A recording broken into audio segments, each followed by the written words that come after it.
It's a tale as old as time. A powerful figure takes the world stage and a court jester comes along to poke fun at them. In 2025, that powerful figure is once again President Donald Trump, and the jesters are, without a doubt, the creators of South Park. After years of running from direct Trump satire, Trey Parker and Matt Stone have jumped back into the political fire with everything they've got. They've decided that if reality is going to be this wild, their show needs to be even wilder. And let me tell you, they are not holding back one bit. It's like they stored up all their political jokes for 4 years and are now unleashing them all at once. The result? A cultural explosion that has everyone talking. South Park has always been the show that goes there. They've made fun of everyone from the left to the right, from celebrities to religious figures. No one is safe. For a while they tried to avoid Trump, saying he was too hard to parody because he was already a caricature. But with his return to the White House, it seems they've had a change of heart. They've decided to lean all the way in. The new season, which kicked off in July 2025, isn't just dipping its toes in the water. It's doing a cannonball into the deep end of political satire. It's loud, it's offensive, and it's become the most watched thing on television. The show's creators have a long history of being equal opportunity offenders. They've satirized Hillary Clinton, Barack Obama, and climate change activists with the same sharp-edged humor they now aim at the Trump administration. This history is important because it sets the stage for their current approach. They aren't just attacking one side, they are reflecting the absurdity they see all around them. It's their signature move. By taking on the biggest political figure in the world, they are reclaiming their throne as the kings of controversy. They're reminding everyone that in the world of South Park, nothing is sacred, and no one gets a free pass. This renewed focus on political commentary is a return to form, but with a new intensity. The creators' recent billion-dollar deal with Paramount gives them a massive platform and, seemingly, the freedom to push boundaries even further. It's a perfect storm.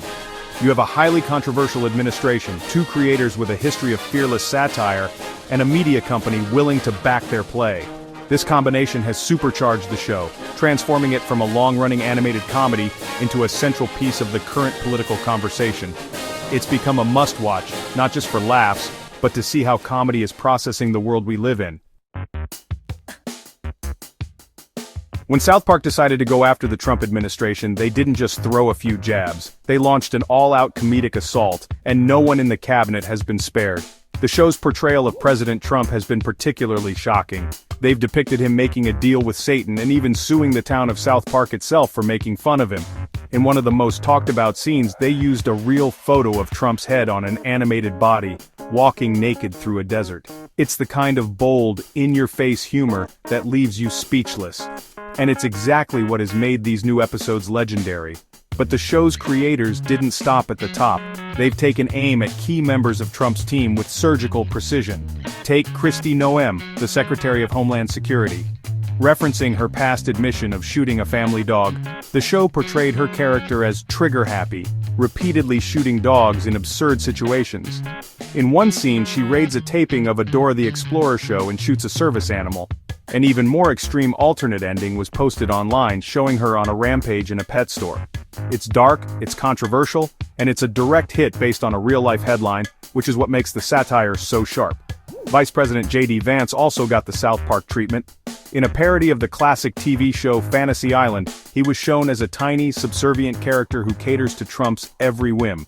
The joke was clear. It painted him as a sidekick with no power of his own, a miniature figure in the shadow of the president. Even the Immigration and Customs Enforcement, or ICE agency, was parodied, depicted as an organization so desperate for staff that it would hire literally anyone, no questions asked. These jokes aren't just random insults, they are targeted critiques of the administration's key players and policies, wrapped in the show's signature style. These examples show just how deep the show is willing to cut. Parker and Stone are using real-world events and public perceptions to fuel their comedy.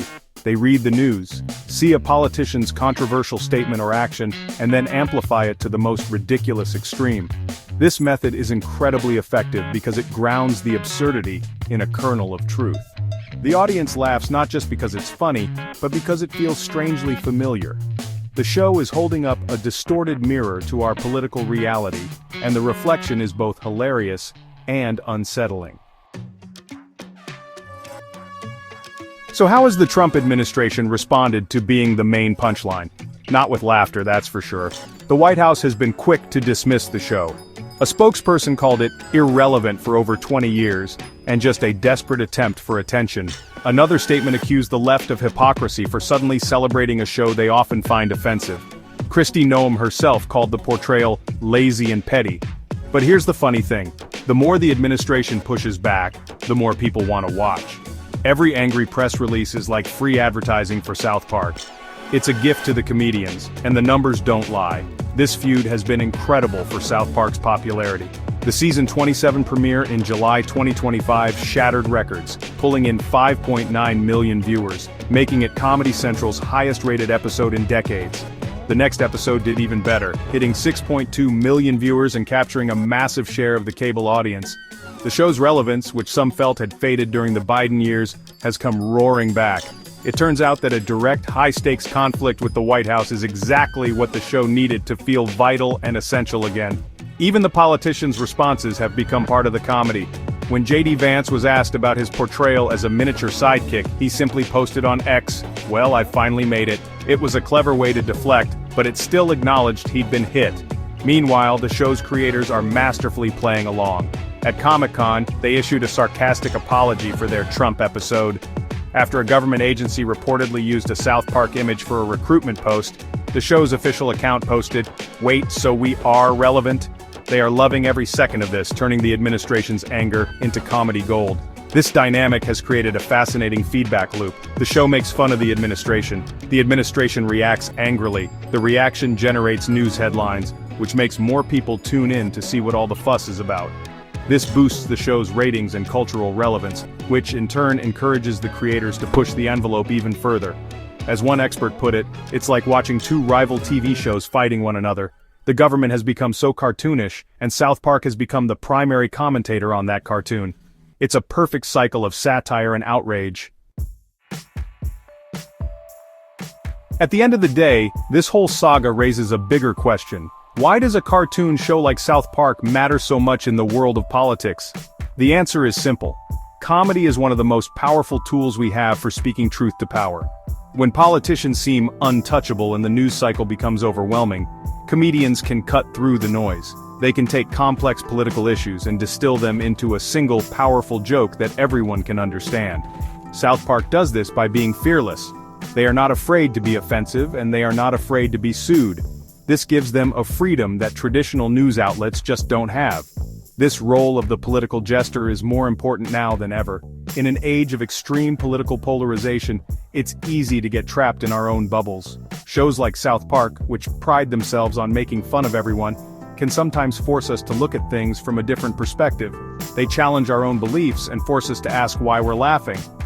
While their humor is often crude and over the top, it starts conversations. People talk about these episodes, they debate them, they share clips. In its own strange way, the show gets people engaged with politics, even if it's just to argue about a cartoon.